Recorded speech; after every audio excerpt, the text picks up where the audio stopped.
फकर, आपने बात किया एशिया कप के पहले जब आपका फॉर्म उतना अच्छा नहीं था, क्या आपने किया, कैसे वर्क किया पेशावर में। वर्ल्ड कप आने के बाद एक मैच खेले आपने, उसके बाद एक इंजरी हो गया था। सो वहां से आप उस टाइम थोड़ा उसके बारे में थोड़ा बताइए, क्या मुश्किलें थी आपके लिए, और माइंडसेट कैसा होता है जब आप world cup with high hopes expectation आते हैं, एक मैच के बाद इंजरी हो जाता है, then the process to kind of come back again, उसके बारे में थोड़ा बात कीजिए। देखें, हर कोई अगर परफॉर्म करता है या बड़ी इनिंग खेलता है तो वो यही कहता है कि यार ये मैंने ये किया, मैंने वो किया। लेकिन बिल्कुल जब मुझे टाइम ऑफ मिला तो ये था कि मैंने रेस्ट नहीं किया था। जैसे ही मैं गया तो 2 दिन घर पे रहा। उसके बाद फिर पेशावर चला गया, और वो जो कोच था वो फिर मेरे साथ, क्योंकि मेरे घर के साथ भी एकेडमी है, तो वो मेरे साथ फिर पेशावर से भी आता था कि उस पे काम करें। तो लेकिन ये वही वाली बात है कि जब परफॉर्मेंस होती है तो हर कोई कहता है कि यार ये हो गया, और मेहनत तकरीबन सब सब करते हैं। तो लेकिन ये जो आज की जो इनिंग है, ये बिल्कुल मैं, जो हमारे फील्डिंग कोच है आफ्ताब खान और जो उनकी एकेडमी है उसमें इब्राहिम लड़का है, मैं उनको डेडिकेट करूंगा, क्योंकि जो उन्होंने खामियां देखी थी और वो मेरे साथ शेयर कर रहे थे, और उसमें जितना उन्होंने मुझे टाइम दिया तो मेरे ख्याल में इतना कोई देता नहीं है। तो ऐसे लोग आपको चाहिए होते हैं।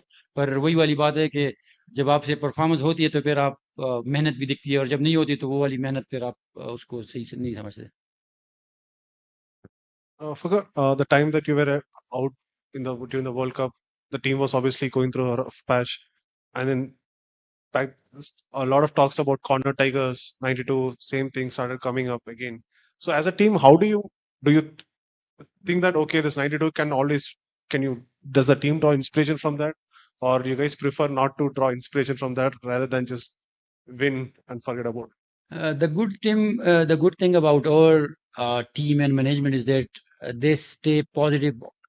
They always stay positive, and they never show us that we are out of the tournament. So they back each and every guy, and we still believe that we can play the semifinals and also finals. But let's see, because now we are also looking to the Sri Lanka and New Zealand game. So we are hopeful that that will go our way. अगर बढ़िया खेले आज। हिंदी में एक कहावत है कि देर आए दुरुस्त आए, लेकिन आए तो क्या है। ये क्या है कि आप पिछला T20 वर्ल्ड कप अगर ऑस्ट्रेलिया में देखे तो शुरुआत एकदम स्लो थी, लेकिन उसके बाद जब आप ऐसी पोजीशन में आ जाते हैं कि जीतना है, तो ये जिगर कहाँ से आता है पाकिस्तान टीम में। हर वर्ल्ड टूर्नामेंट में हमें ये देखने को मिलता है, तो ये कहाँ से आता है।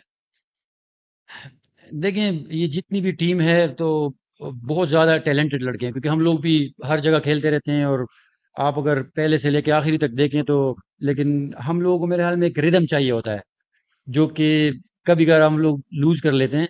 तो अभी हमें, अगर आप देखें तो जिस तरीके से हम साउथ अफ्रीका का मैच खेलें, वो हारे, लेकिन उसके बाद जो है बेहतर से बेहतर हो रहे हैं।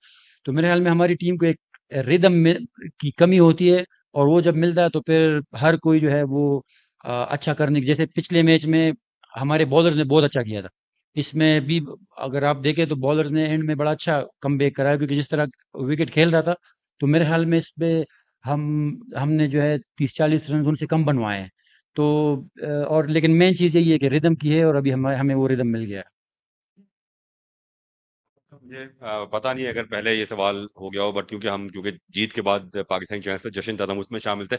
बट जब जहन में ये था कि नेट रन रेट को भी मेंटेन करना है और वो सारा कैलकुलेशन लेके चल रहे थे, थोड़ा अगर ये बात हुई नहीं तो अगर दोबारा। जी, बिल्कुल। देखें, आज बारिश का भी हमें हमारे माइंड में था, और बिल्कुल अगर 400 रन आप चेस कर रहे हो तो आपके माइंड में तो होता ही है कि अगर बारिश की वजह से 20 ओवर पे